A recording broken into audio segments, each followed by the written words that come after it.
Élu dans Joliette-Montcalm en 1976, il a été député pendant 26 ans.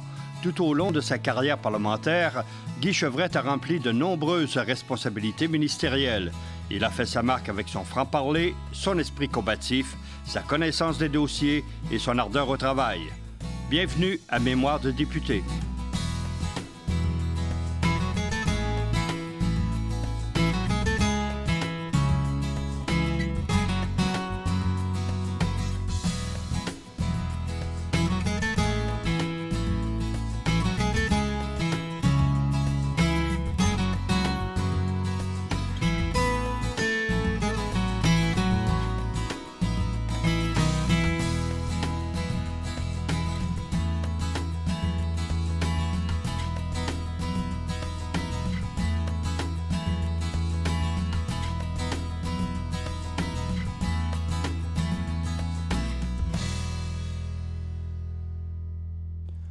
Bonjour, M. Chevrette. M. Morin, bonjour. En 89-90, sur le plan politique, c'est l'aboutissement de l'accord du lac Meach. Il y avait eu un accord en 87, un rejet en 90. Comment vous êtes positionné dans ce débat-là? Meach, non, je pense que Meach, on l'a vécu comme tous les Québécois. On a toujours pensé que de toute façon, ce qui était trop peu pour le Québec était toujours trop, beaucoup trop pour le Canada. Et on ne s'attendait pas à grand-chose d'autre. C'est de même qu'on l'a vécu. Sauf que M. Bourassa, à l'époque, est probablement l'homme politique qui aurait pu faire la souveraineté du Québec. Qu'est-ce qui vous fait croire ça? Parce que, venant de M. Bourassa, un échec, selon ses convictions, je pense que si M. Bourassa, lorsque M. Barizeau a traversé la Chambre, il dit mon premier ministre, je pense qu'on aurait passé un référendum à ce moment-là à 75 de la population québécoise. Je suis convaincu. Je ne sais pas, je ne connais pas tous les dessous, je ne vais pas chercher à le savoir non plus. J'ai parlé beaucoup avec un bonhomme comme Jean-Claude Rivet, mais j'avais senti dans le Parlement pour une première fois une énorme solidarité. Peut-être un petit peu un sentiment d'humiliation du Québec. C'est ça qui est choquant. On se sentait humilié, ratatiné, rapetissé, alors que on avait comme peuple fondateur, peuple cofondateur, il me semble qu'on on devrait avoir beaucoup plus grande égalité dans tout ce qui se passe, puis tenir compte véritablement de la spécificité qu'est le Québec, le français au Québec, le seul pays francophone qui a payé les dettes dues au Canada quand on s'est fusionné. Vers... M. Bourassa a créé la commission Bélanger-Campeau. Qu'est-ce que ça a apporté de plus au débat et peut-être comme appui à votre option? Ben moi, je pense que ce que ça a créé, c'est que pour une fois, libéraux et péquistes étaient assis à une même table. Et toutes les forces vives du milieu, les forces syndicales, coopératives, le patronat était là. Ça a donné, je pense, une réflexion collective qui a été passablement intéressante. Ça a fait cheminer beaucoup de Québécois à l'époque. Je suis convaincu qu'un gars comme Bélanger, entre autres, était très nationaliste. Il n'était pas souverainiste, il n'était pas indépendantiste, mais il recherchait un statut approprié à Québec, avec ses pouvoirs culturels et tout. Et la commission Bélanger-Campeau, à mon point de vue, a permis, par les tournées en région et tout, à créer véritablement... à sensibiliser. Ça a été difficile entre nous, par contre, à décrocher un consensus. Ça n'a pas été facile d'amener des Jacques Parizeau avec les chambres de commerce et tout, les Lucien Bouchard qui étaient là à la table. C'était difficile. Moi, je faisais partie avec... Je pense qu'il y avait Pauline Marois, Louise Arel, Jeanne Blackburn, Brassard, moi et M. Parizeau. Je pense que c'était les 6 qui représentaient le PQ. Mais il fallait manœuvrer dans tout ça pour trouver une conclusion qui n'allait pas à l'encontre de nos aspirations à nous, mais qui proposait quand même quelque chose qui permettait aux autres de cheminer aussi ensemble. Ça a été passablement intéressant. Moi, je dirais que cette commission a eu le mérite d'apporter nationalement, on le verra peut-être plus tard dans le référendum, d'apporter nationalement une réflexion qui ne serait pas faite autrement. Et pour M. Bourassa, c'était peut-être la façon de montrer qu'il n'était pas contre tout ce qui était québécois, malgré qu'il était fédéraliste, je ne sais pas. Mais pour lui, c'était sûrement à court terme un échappatoire pour ne pas passer à dire « t'es-tu souverainiste toi aussi ou t'es-tu indépendantiste toi aussi ?» Non, je pense que ça l'a aidé peut-être au Parti libéral à montrer qu'il était nationaliste, mais ça a permis au Parti québécois d'exposer aussi sa thèse, puis ça a permis à la collectivité d'avoir des lumières des deux côtés. Et je pense que pédagogiquement parlant, moi, comme ex-prof, là, je trouve que c'était pédagogiquement très bon pour la société. À l'été 90, presque au même moment, il y a un événement au Québec, la crise d'Oka, la crise autochtone d'Oka. Bon, c'est un dossier que vous avez touché. Vous avez été particulièrement dur avec M. Bourassa durant cette période-là aussi. Qu'est-ce que vous retenez de tout cet épisode? Bien, je pense que, d'abord, j'avais une sensibilité aux problèmes autochtones au Québec, mais j'étais en furie contre le gouvernement parce qu'il avait laissé faire les choses.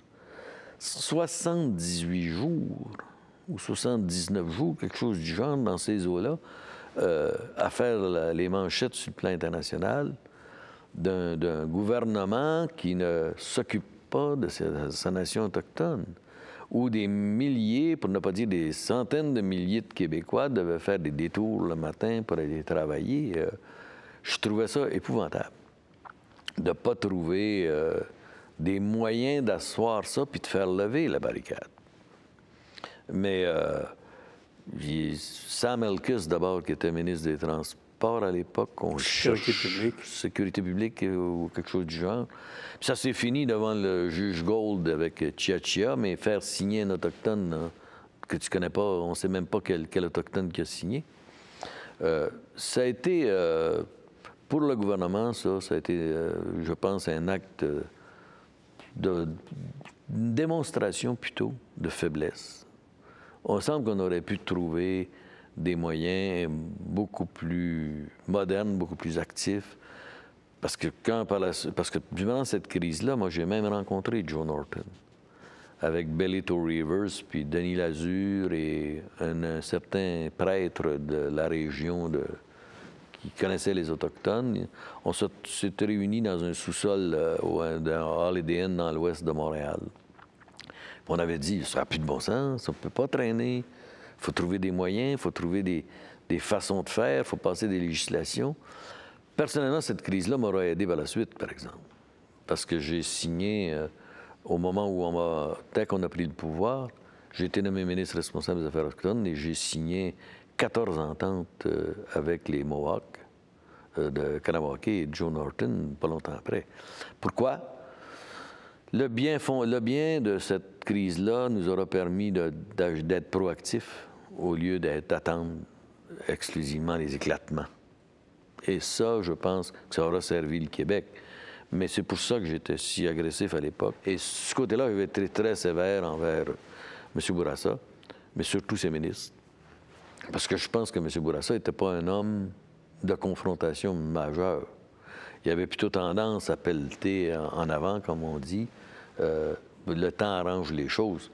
Mais 79 jours de conflit qui nous a mis sur la map mondiale comme étant un des gouvernements qui s'occupe le moins de ces Autochtones, ça ne nous a pas aidés.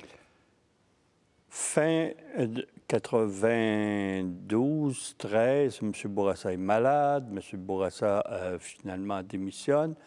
Vous avez un nouvel adversaire pour les élections de 94, qui est M. Daniel Johnson.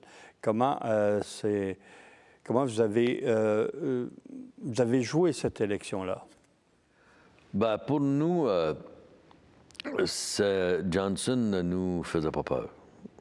Alors que Bourassa avait quand même passé, il y en était...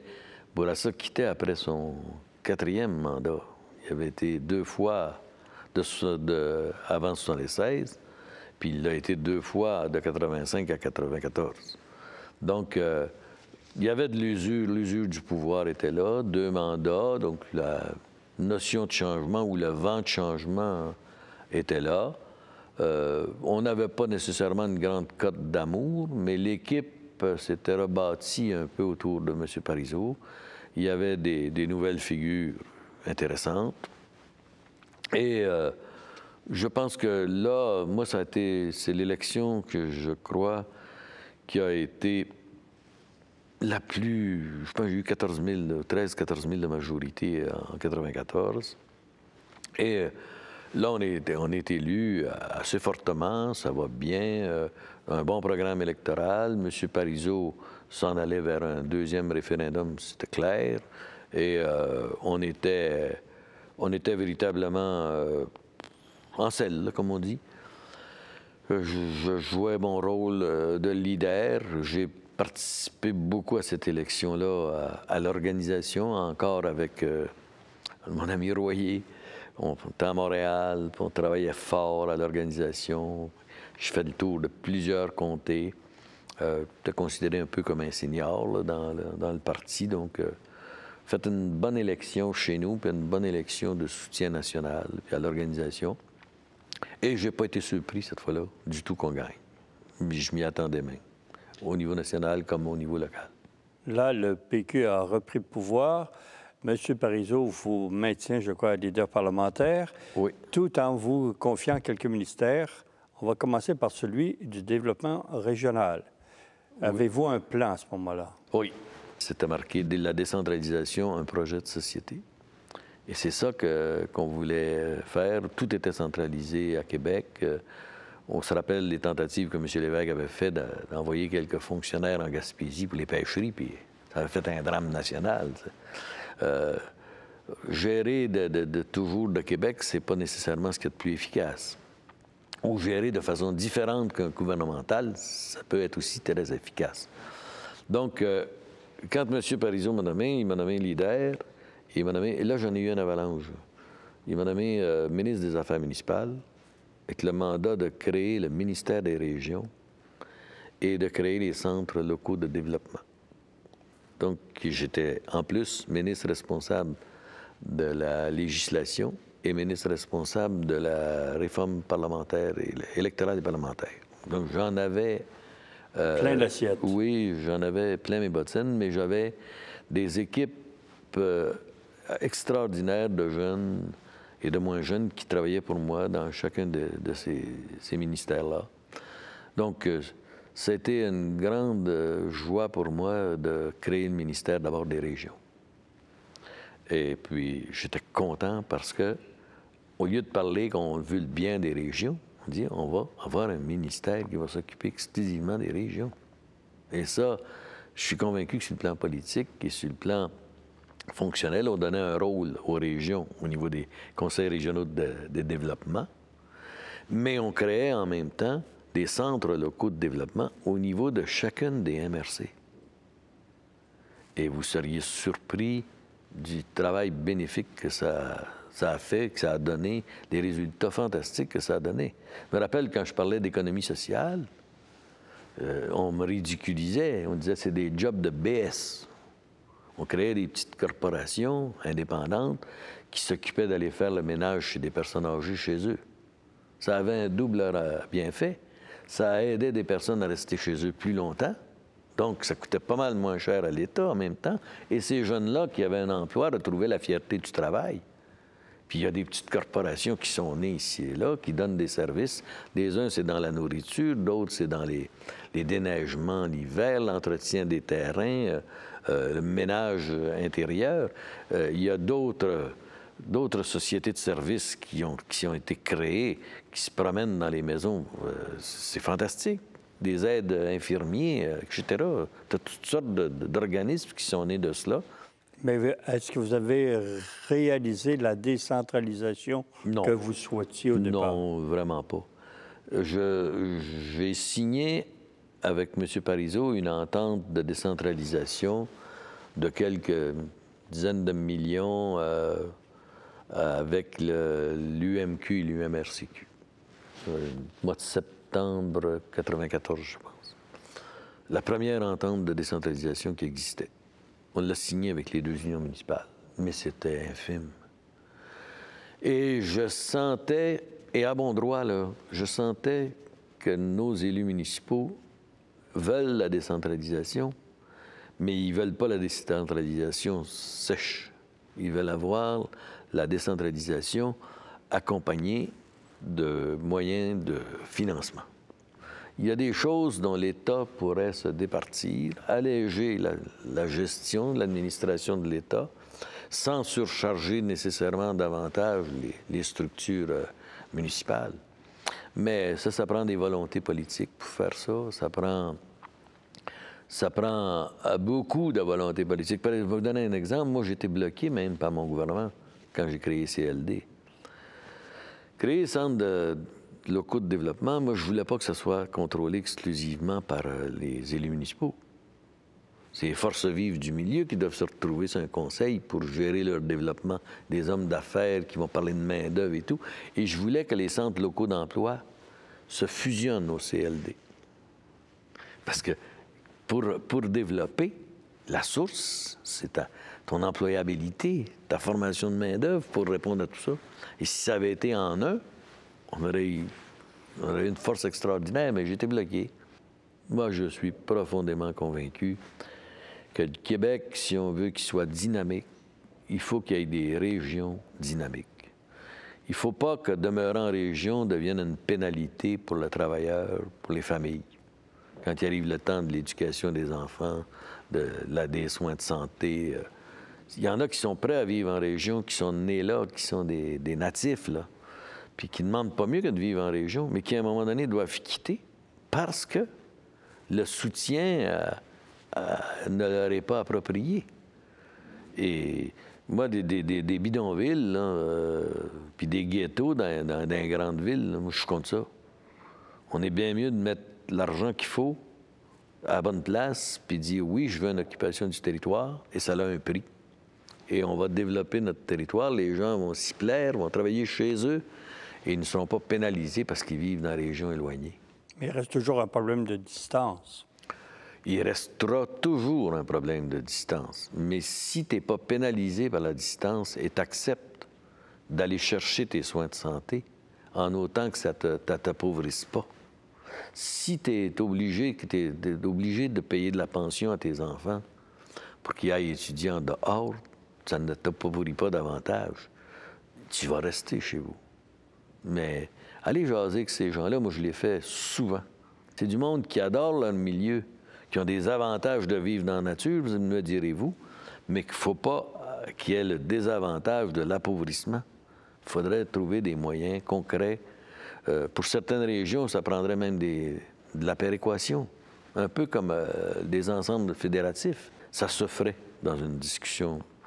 Et ça serait, me semble que ce serait un maudit beau projet de société.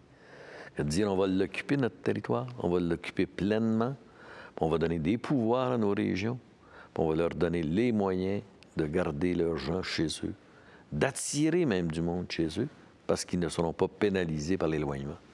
En 1994, le PQ a pris le pouvoir. Une des responsabilités que M. Parizeau vous a confiées, ce sont les affaires municipales. Comment vous avez géré ça? Parce que c'est beaucoup de monde, beaucoup de réseaux. Oui, puis il y avait beaucoup de problèmes à l'époque, vous vous rappelez, que le Québec avait investi énormément dans la Société d'assainissement des eaux. Et c'était devenu un bar ouvert. Donc, une de mes premières tâches, ça a été de dire, le bar ouvert est fermé. Il n'y en a plus. Il y avait des besoins quand même. Oui, mais on va le faire à des conditions. Il n'y avait rien de trop beau, là. On pompait l'eau d'en bas vers le haut au lieu de pomper l'eau de laisser couler l'eau naturelle, etc. Il y avait un problème énorme de ce côté-là. Les bureaux d'ingénieurs se gavaient de contrats. Les municipalités suivaient, parce que sur le plan technique, je les comprenais, quand ils ne sont pas nécessairement connaissantes. Et on a dû être très sévère, ça a été ma première tâche, être très, très sévère dans l'octroi des derniers contrats qu'il restait à donner. Et on leur demandait de chercher les formules les moins dispendieuses possibles au lieu de s'en donner à cœur joie, là, les deux mains dans le beurre, à pogner, comme disaient nos grands-pères. Ça a été... on a remis de l'ordre dans ça. Et puis, on a cherché avec les municipalités, comment dirais-je, de chercher à trouver des formules de décentralisation. On en a trouvé une, plusieurs dizaines de millions, mais insatisfaisante pour des raisons évidentes que le monde municipal, le pouvoir municipal, était d'accord avec la décentralisation, mais en autant que les moyens financiers suivaient. Donc, ça a été une deuxième phase. Il y a une chose que j'avais passée comme loi qui a quand même servi dans quelques régions, à quelques MRC, c'est on a autorisé la création de sociétés mixtes. Quand j'étais ministre, ça permettait à une municipalité d'investir dans une société pour faire du développement. Exemple, je me souviens que dans le bout de Sherbrooke, il y a une MRC qui a créé une société de mix pour la sélection, le recyclage du papier, etc. Ça rapportait des revenus à la municipalité, ce qui n'était pas permis par la loi à l'époque. Mais là, ils ont réussi avec le privé à créer des sociétés mixtes. Et également une loi permettant les PPP, des partenariats privés-publics, pour que ça permette à des municipalités avec des entreprises privées de créer des bouts. L'objectif, c'était justement de faire de la 25, à l'époque, un peu plus tard, de faire de la 25 un projet mixte qui permettait le péage. Parce que j'avais fait faire un sondage plus tard, et puis c'était évident que le monde, pour voyager vite, était prêt à payer une certaine somme. Mais ma grande préoccupation première, région, après ça, municipale. Après ça, j'avais également réforme électorale, réforme parlementaire, et ensuite, j'avais les Autochtones. Donc, justement, la réforme électorale, il y avait beaucoup de choses à faire. Il y a des choses qui sont encore à faire, mais il y avait entre autres cartes d'électeurs ou identification des électeurs. Il y avait la carte électorale, il y avait la liste électorale. Comment vous avez pris ça? Bien, il y avait une chicane où on ne s'entendait pas, c'était sur la liste électorale permanente. Il y en a qui voyaient une liste électorale permanente, l'autre qui disait non, ça prend un recensement sur une base régulière. Mais on travaillait surtout sur l'amélioration du processus de la liste électorale, parce que j'y croyais fondamentalement. Je venais de sortir d'une élection, puis on dénotait sur notre liste électorale des morts, des personnes décédées qui ont voté. Donc, je me disais, ça n'a pas de bon sens, ça. Le droit de vote est un droit inaliénable, un droit sacré. Personne ne peut se prévaloir de ton nom pour voter. Et c'est là que j'ai convaincu le Conseil de voter pour une liste, l'identification de l'électeur. J'avais proposé 3 pièces maîtresses. On pouvait s'identifier avec le passeport, on pouvait s'identifier avec la carte d'assurance maladie, puis on pouvait s'identifier avec la carte permis de conduire. Et envers et contre tous, parce que les libéraux étaient contre, ils ont voté contre l'identification des électeurs. Et c'était contrairement à l'habitude où les lois électorales sont modifiées de consentement unanime. Moi, j'ai convaincu le gouvernement de faire passer cette loi-là. Et aujourd'hui, personne ne s'en plaint de l'obligation de s'identifier. C'est la protection, l'obligation de consultation crée exactement le pouvoir de l'individu de conserver son vote. Et ça, je suis content de l'avoir fait, très heureux de l'avoir fait. Ça a été long, ça a été difficile. J'en ai bavé une shot, comme on dit en bon québécois, mais je pense qu'on a introduit des principes fondamentaux du respect du droit de vote de l'individu. Ça a été pas si mal. La carte électorale? La carte électorale, ça, c'est tout un autre problème. Ça reste inachevé. Ça reste inachevé, puis ça met en conflit des principes fondamentaux qui peut s'objecter à la valeur d'un vote? Un homme, un vote. Une personne, un vote. C'est bien sûr que c'est un principe fondamental. Mais dans une société où des régions entières ne seraient plus représentées ou pratiquement représentées, qu'est-ce qu'on va faire? Si ça continue, la Gaspésie va avoir 2 députés. Parce qu'on a décrété ou décidé par loi qu'une circonscription électorale ne doit pas dépasser, mais supposons, 45 000 votes. Bien, 45 000 votes à Montréal, c'est un pâté de maison de 2 coins de rue, puis tu as 45 000 personnes. Mais c'est pas le cas en Gaspésie, c'est pas le cas sur la Côte-Nord, c'est pas le cas dans les régions les moindrement éloignées. Il y a quelques exceptions qui existent, ce sont les îles de la Madeleine, on le sait, puis il y en a une couple. Ngava. C'est des exceptions qui tiennent compte du fait que c'est immense comme étendue de territoire. Je pense que presque 50 du territoire est dans le comté d'Ongava. Les îles de la Madeleine, par contre, c'est pas gros de territoire, mais ils sont isolés tout le tour. Donc, qu'est-ce qu'on fait? Moi, je demeure divisé même, pas divisé, mais déchiré sur le sujet. À mon point de vue, il faut accroître la marge. Ça ne sert à rien de continuer à augmenter le nombre de députés pour régler la solution. Tu sais, si on dit, bon, ben OK, pour sauver des comtés en Gaspésie, on va augmenter de 125 à 135 ou à 140 députés. Il y a des pays et des coins de pays bien plus petits que le nôtre, puis même plus grands que le nôtre, qui se gouvernent avec un nombre de députés beaucoup moindre. Donc, pour moi, l'augmentation des députés, ce n'est pas une solution. Je pense que la deuxième solution, d'autre part, pourrait être d'accroître la différence, permettre une plus grande différence entre les comtés urbains et les comtés ruraux, ce qui va à l'encontre, je le dis, je l'affirme, qui va à l'encontre, par contre, du principe un homme, un vote, le poids du vote, le poids de la valeur de ton vote, mais qui, dans une société, pour maintenir un équilibre, à mon point de vue, est raisonnable et est acceptable. Sinon, si on va bébêtement dans la structure, c'est 35 000 votes par comté où que tu sois, ou 40 000 votes par comté, ou 50 000 votes par comté, voilà tant de députés, la Gaspésie va se ramasser avec 1 ou 2 députés maximum. Et puis le Lac-Saint-Jean va se ramasser avec 1 ou 2 députés maximum. Puis on va avoir des gouvernements montréalais qui, en toute modestie, n'auront pas la sensibilité pour les régions. Et c'est pas de leur faute, là. Quand tu n'as jamais été dans des régions, tu n'as pas la sensibilité d'une région. Tu vis les problèmes urbains, tu ne vis pas les problèmes ruraux ou les problèmes d'éloignement. C'est très difficile. Et là, on va avoir des problèmes, des conflits à l'intérieur du Québec.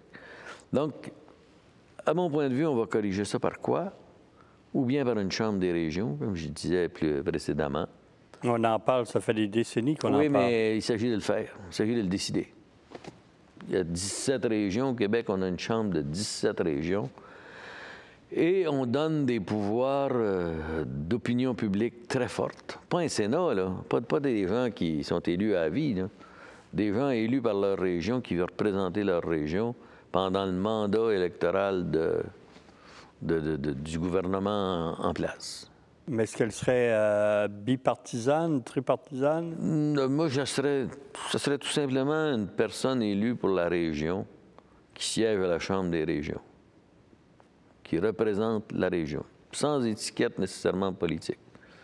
Si il y a un péquiste, un libéral, si ça a peu d'importance, c'est que le bonhomme, il représente la région. Ce qui va l'obliger, cette personne-là, que ce soit un homme ou une femme, à consulter énormément pour représenter sa région, ça veut être élu, et à représenter dignement et adéquatement sa région. On y reviendra. Merci. Merci, M. Chevrette.